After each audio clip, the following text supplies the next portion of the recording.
between now and the end of the year. I would expect Hut 8 to do the same and possibly even more. All right, welcome to Talkin' Investing. I am Tom, and as always, this is not financial advice. Today, I want to do my daily Bitcoin and Bitcoin miner update. Today was a very volatile day, so I want to go through what happened. We cover Bitcoin and Bitcoin miners quite a bit on this channel, so if that is content that you're interested in, please subscribe to the channel and hit the notification bell. Also, if you like this video, please smash the like button and drop a comment below with any thoughts. Okay, so let's start out by taking a look at where the miners finished on the day. All right, so you'll see this board is mostly red. There were a few things that finished green, but most of the board finished red. Not dramatically, down 1, 2, 3% for the most part. The two stocks that had the best day are the two stocks that reported earnings last night. And that is CleanSpark, which was up 11.63% today, and Iris Energy, which was up 3.22% today.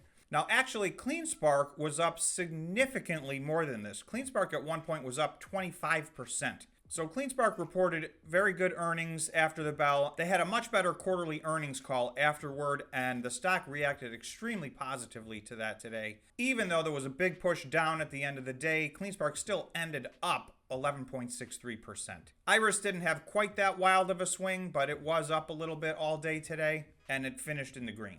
Marathon and Riot at one point were up over 5% each. They both ended up in the red as well, so at one point, this was a very, very green board. Let's go to the chart and see what happened. Okay, so this is the Bitcoin chart on the 30-minute time frame. This is basically the last 24 hours. Last evening, we were settled in at around $43,800, and then overnight, we climbed all the way up to over $45,000 by morning.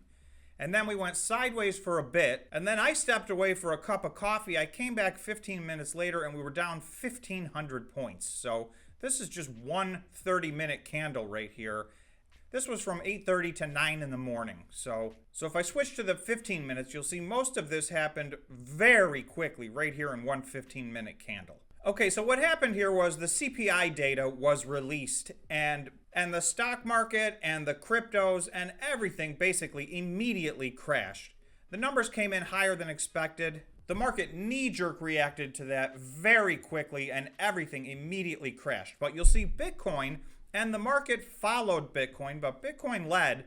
By 9:30, you'll see the 9:30 candle is 100% green. In other words, it opened right here and just went straight up from the open. So this whole candle is green. So that's the first hour of the trading day.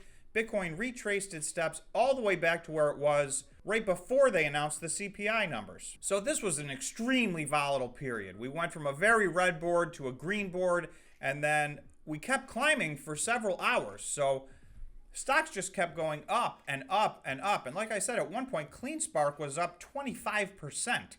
And Riot and Marathon were up 5 or 6%. So it was a very, very healthy board sometime around lunchtime today. However, we hit a high of 45,855 somewhere in the middle of the day. And then you can see, bang, it was straight down the rest of the day.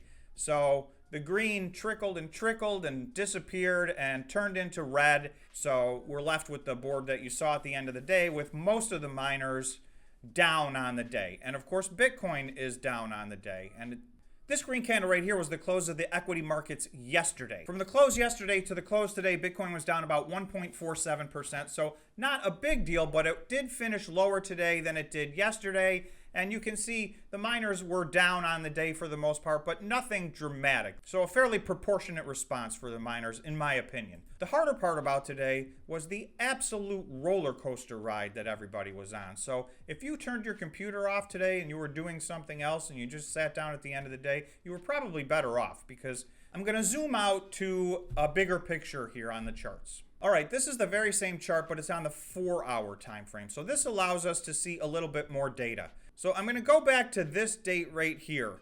We hit this red line at 33,000 on January 24th.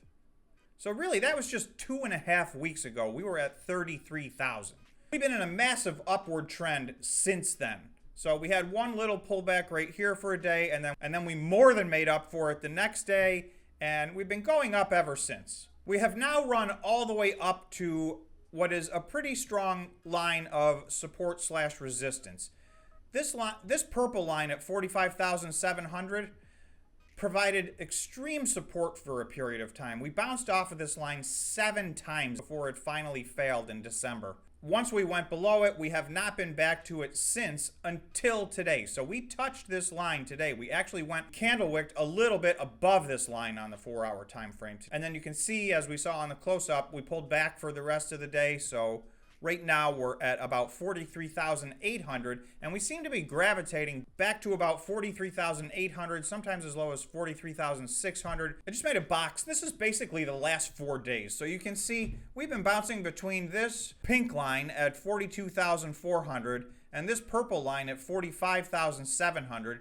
We've been basically bouncing up and down for the last 4 days inside of this pretty tight trading range, but all the while in an upward trend, I would say. And if I go from our low of 33,000 on January 24th, which again was just 2.5 weeks ago, to where we're trading right now after hours, we're still up 32.5%. I believe that this was the bottom, and it looks like we are trending in the right direction.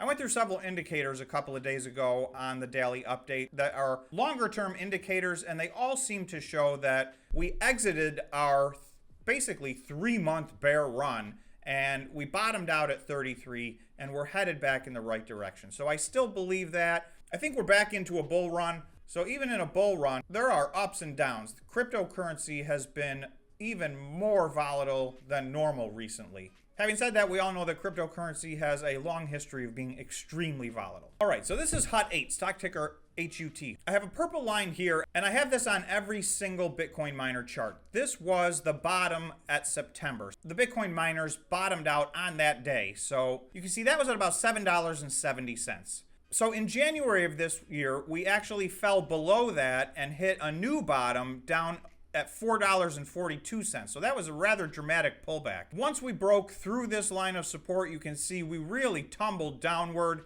and we finally have gotten back to it right now. So even with a little bit of negative pressure today, HUT8 was down 2.3%. We're at $7.65. This line's at $7.70. So basically this line held.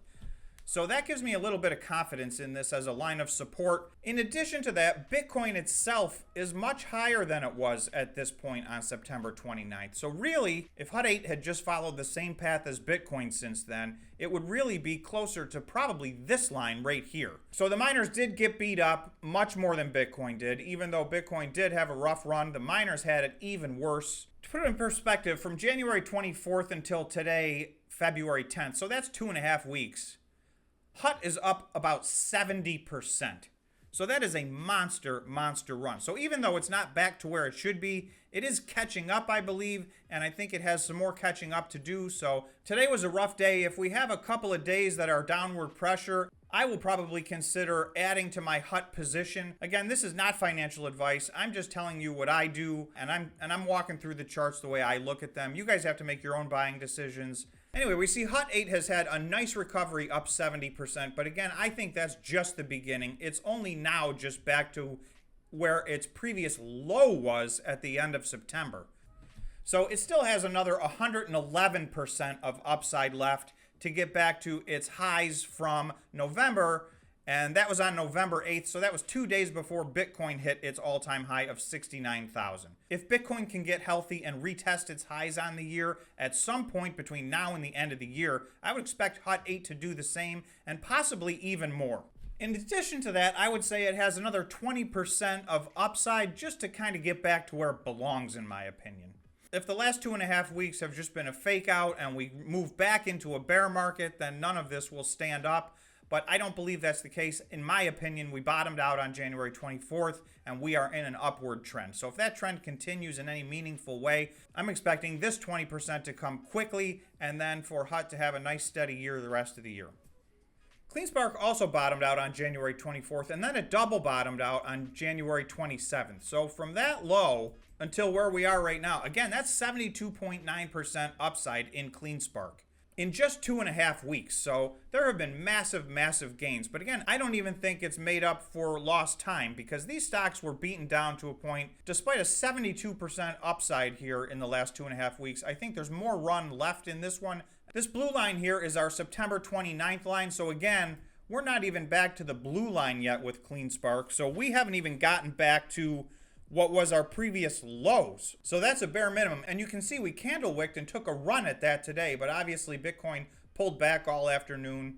So if you were lucky enough to get in at the exact bottom and get out at the exact top for today, you were up basically 90% in 2.5 weeks. If you didn't, that's fine too, because we're still up 72%. And again, I think we're going to make up some of this very quickly. So I got to reiterate, that is not financial advice. Please do your own due diligence. These stocks are super volatile. So CleanSpark has an even bigger upside, just to get back to its recent high. And I say its recent high, it hit its high just a few days before Bitcoin hit its all-time high. But this is not CleanSpark's all-time high. It's only its recent high. And you can see this was around $23. This stock was trading over $40 in January of 2021. If anything, they should be able to run back to this short-term high and beyond if they execute the plan that they talked about. So I think 2022 could be an unbelievable year for CleanSpark. I did sell some of my CleanSpark options today at the peak. I hold on to my stock, but I do swing trade options, and CleanSpark, when it was up over 20% on the day today, I did take some profits. So I always encourage taking some profits within reason. However, on any pullback, I will be buying CleanSpark back because I think, as you see, in my opinion, there's a lot of upside left. So that's all I've got for you today on Bitcoin and the Bitcoin miners. Thanks for watching, and we will see you in the next video.